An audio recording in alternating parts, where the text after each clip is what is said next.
ಹೆಜ್ಜಾಲದಲ್ಲಿ 5 ಕೋಟಿ ಮೌಲ್ಯದ ನಕಲಿ ಔಷಧಿ ಪತ್ತೆಯಾದಂತ ಪ್ರಕರಣಕ್ಕೆ ಸಂಬಂಧಪಟ್ಟಂತೆ ಈ ಔಷಧಿ ಲೋಕ ಸದ್ದಿಲ್ಲದೆ ಅರಳಿದ ಹೇಗೆ ಅನ್ನೋ ಪ್ರಶ್ನೆ.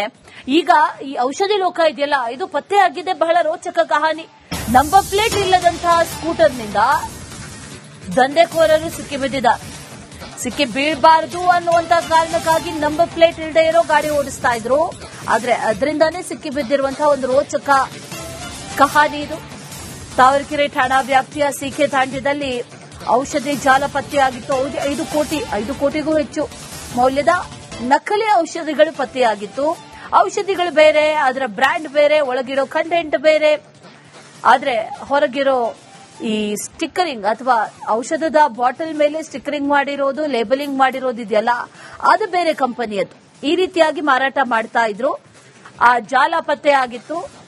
ಈಗ ಇದು ಎಲ್ಲವೂ ಕೂಡ ಹೊರಗೆ ಬಂದಿದ್ದು ಹೇಗೆ ಅನ್ನುವಂತ ಒಂದಷ್ಟು ಇಂಟ್ರೆಸ್ಟಿಂಗ್ ಡೀಟೇಲ್ಸ್ ಮಾಹಿತಿಯನ್ನ ಕೊಡ್ತಾರೆ ನಮ್ಮ ಪ್ರತಿನಿಧಿ ಸತ್ತಾರ್. ನೇರ ಸಂಪರ್ಕದಲ್ಲಿ ಜಾಯಿನ್ ಆಗಿದ್ದಾರೆ. ಸತ್ತಾರ್, ಈ ನಕಲಿ ಔಷಧಿ ಜಾಲ ಅನೇಕ ಕಡೆಗಳಲ್ಲಿ ಹಬ್ಬಿಕೊಂಡಿದೆ ಅನ್ನುವಂಥದ್ದನ್ನ ಈಗಾಗಲೇ ಹೇಳಲಾಗಿದೆ.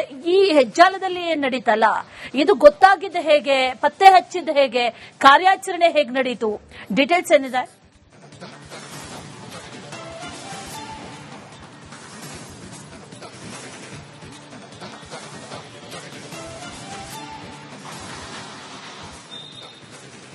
ಅಶ್ವಿನಿ, ಬೆಂಗಳೂರು ದಕ್ಷಿಣ ತಾಲೂಕಿನ ತಾವರೆಕೆರೆ ಹೋಬಳಿಯ ಸಿಕೆ ತಾಂಡ್ಯದ ಒಂದು ಪ್ರದೇಶದಲ್ಲಿ 8 ಎಕರೆ ಜಾಗದಲ್ಲಿ ಕಾಂಪೌಂಡ್ ಹಾಕಿ ಒಂದು ಮನೆ ಇರುತ್ತೆ. ಆ ಒಂದು ಮನೆಯಿಂದ ನಿತ್ಯವೂ ಕೂಡ ಕೆಲವೊಂದಿಷ್ಟು ಅನುಮಾನಾಸ್ಪದ ವೆಹಿಕಲ್ಗಳ ಓಡಾಟ ಶುರುವಾಗುತ್ತೆ. ಪ್ರಮುಖವಾಗಿ ಅಲ್ಲಿಂದ ಹೊರಬರ್ತಿರುವಂತಹ ವಾಹನ ಆಗಿರಬಹುದು, ಆ ಒಂದು ಜಾಗಕ್ಕೆ ಎಂಟ್ರಿ ಆಗ್ತಿರುವಂತಹ ವಾಹನಗಳಿಗೆ ಯಾವುದೇ ರೀತಿಯ ನಂಬರ್ ಪ್ಲೇಟ್ ಇರಲಿಲ್ಲ. ಇದರಿಂದ ಸ್ಥಳೀಯರು ಕೂಡ ಒಂದಷ್ಟು ದಿನ ಇದರ ಬಗ್ಗೆ ಪ್ರಶ್ನೆ ಮಾಡ್ತಾರೆ. ಆ ಒಂದು ಸಂದರ್ಭದಲ್ಲಿ ಅವರಿಗೆ ಯಾವುದೇ ರೀತಿಯ ಮಾಹಿತಿ ಸಿಗಲ್ಲ. ಇದರಿಂದ ಅವರು ಅನುಮಾನದ ಮೇರೆಗೆ ಅಲ್ಲೇ ಬೀಟ್ ಹಾಕ್ತಿದ್ದಂತಹ ಪೊಲೀಸರಿಗೆ ಇನ್ಫಾರ್ಮ್ ಮಾಡ್ತಾರೆ.